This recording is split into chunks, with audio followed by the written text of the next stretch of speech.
What's up, Eagles fans? Welcome into the All-22 review driven by AAA. I'm Fran Duffy, joined by NFL Film senior producer Greg Cosell. The Eagles fall to the New Orleans Saints here in the Divisional Round of the playoffs, 20-14.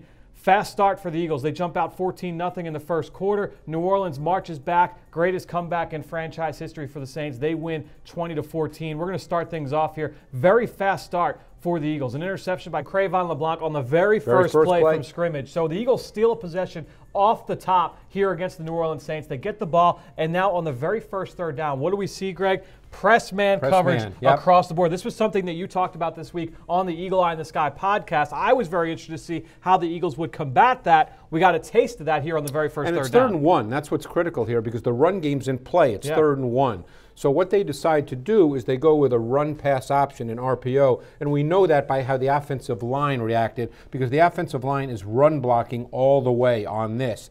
But what the Eagles did here that's really good, if you're going to do a run-pass option, what do we normally see? Slants, right?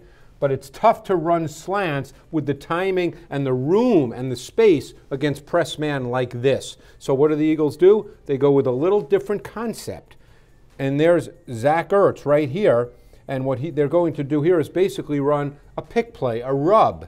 And it's the same kind of timing. It's a quick throw. So let's start that and look at the top of your screen and freeze it right about here. You can see that Nelson Agholor is going to work inside, and he's essentially going to set a pick for the man coverage because Von Bell is responsible for Ertz man-to-man.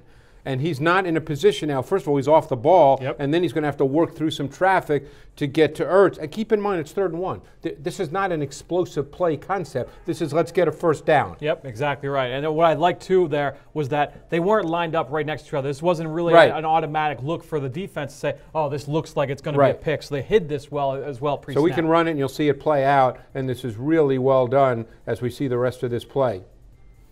And there you see Ertz wide open. Very basic concept, very simple. You get a first down, you move the chains. Yeah, so the Eagles get a first down there, and then we move the ball, and we get to see this opening touchdown now to Jordan Matthews. All right, so let's now get into this touchdown here. The opening drive for the Eagles, a touchdown from Nick Foles to Jordan Matthews on a deep corner out. Greg, tell us what helps lead to this play, how Jordan Matthews is wide open. Well, first of all, we see Jordan Matthews all the way on the left side of our screen here. He's very tight to the formation, and with press coverage by the slot corner, P.J. Williams.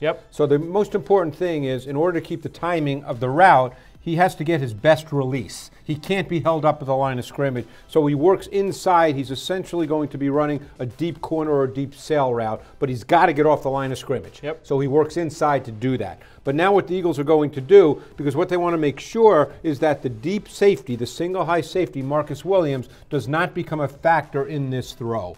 So what's the design of the play? The design of the play will be outside zone run action to the right side of the formation with a moving pocket. It's not really boot action, but it's a moving pocket for Nick Foles. And the reason that is so critical is because of Marcus Williams. Marcus Williams will react to the outside zone run action. Now, he doesn't fly up because he's a single high safety, but he slides toward the run action.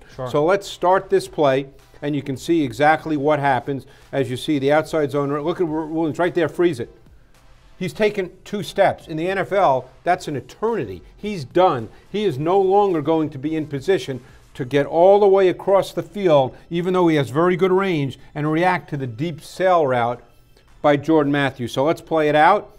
And this is an outstanding throw by Nick Foles because there's not pressure in his face, but he's not truly comfortable and secure. That's a great, great throw. And the Eagles get a touchdown. First drive. So, Greg, everything looked rosy at this point. I mean, they go up 7-0 on that touchdown to Jordan Matthews. They come back and they go 75-plus yards on the next drive. They go up 14-0. Then they just couldn't get things going here on the back end. In the final 3 quarters, the Eagles don't reach the end zone, and they fall 20-14. Just instant reaction here. What are your thoughts here on the loss? Well, they had 150 yards or so on those first 2 possessions, and I think they may not have had 150 the rest of the game. And I think that we saw something we talked about, you and I, leading up to this game, that they'd get a lot of press man coverage. I think that was a factor. I think Nick Foles, we know what Nick can do, and we know he's so good in a rhythm timing offense. You could see that rhythm and timing wasn't quite there. And I think something else we've talked about is the run game all year has been very sporadic.